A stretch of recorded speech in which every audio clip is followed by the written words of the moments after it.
என் பொண்டாட்டி ரோஜா உங்களுக்கு 2வது தடவை உயிர் கொடுத்திருக்கா.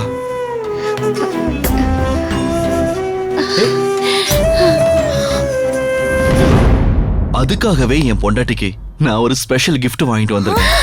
ஐயோ, என்ன கிஃப்ட்? மா, அது சஸ்பென்ஸ். ரோஜா வா.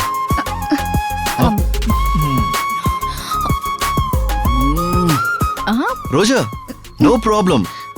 we are husband and wife. யார் பார்த்தா நமக்கு என்ன? ஓகேவா? எனக்கு என் பாட்டினா ரொம்ப பிடிக்கும். நீ அவங்க உயிரையே காப்பாத்திருக்க. என் மனசுல நீ இன்னமும் உயர்ந்துட்ட. வா போலாம்.